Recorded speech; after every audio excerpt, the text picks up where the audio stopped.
எனது பொறுப்பு என உறுதி எடுப்போமே. நாளை இளைய தலைமுறையை நாம் இன்றே காப்போமே.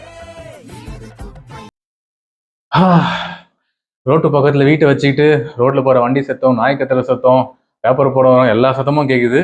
இந்த மாதிரி உங்க வீடும் ஒரே சத்தமா இருக்கா? தூங்க முடியலையா? பெஸ்ட் சொல்யூஷன் இதுதான். ரொம்ப நாளா நான் வந்து ஒரு நாய்ஸ் கேன்சலேஷன் இயர்பட்ஸ் தேடிட்டு இருந்தேன். விலைலாம் அதிகமா இருந்துச்சு. சிம்பிள் சொல்யூஷன் என்னன்னு சொல்லிட்டு நம்ம அமேசான்ல போய் தேடினா டிஸ்போசபிள் இயர்பட்ஸ் அப்படின்னு போட்டா இது வந்துச்சு. ஒன்றும் இல்லை, 2 ஸ்பாஞ்சு அதில் கயிறு கட்டியிருக்காங்க. இதோட விலை பார்த்தீங்கன்னா வெறும் 14 ரூபா. ஒரு பேக்கெட்ல வரும், இதாக வரும். ஒன்று மட்டும் வாங்க முடியாது, ஒரு டசனாக தான் ஆர்டர் பண்ண முடியும். இது கிட்டத்தட்ட 1 மாதம் யூஸ் பண்ணிருக்கேன். நல்லா சாஃப்ட் ஆகிட்டு லூஸ் ஆயிடுச்சுன்னா நீங்கள் தூக்கி போட்டு வேற யூஸ் பண்ணிக்கலாம். இது வந்து தூங்குறவங்க மட்டும் இல்லை, படிக்கிறவங்களுக்கும், பக்கத்து ரூமில் டீ ஓடுது, உங்களுக்கு டிஸ்டர்பன்ஸாக இருக்குன்னா இதை காத மாட்டீங்கன்னா சைலண்ட் ஆகிடும். சேமே மெடிடேஷன் பண்ணுறதுக்கு ரொம்ப சைலன்ஸ் தேவை. இதெல்லாம் யூஸ் பண்ணிங்கன்னா சவுண்டு கம்மியாயிடும். 100% அரெஸ்ட் ஆகுமான்னு கேட்டால் இல்லை, பட் 90% உங்களுக்கு பீஸ் வரும். இந்த வீடியோ பிடிச்சிருந்தா நம்ம சேனலுக்கு சப்ஸ்கிரைப் பண்ணுங்க, சப்போர்ட் பண்ணுங்க. அது ரொம்ப ரொம்ப ரொம்ப முக்கியம்.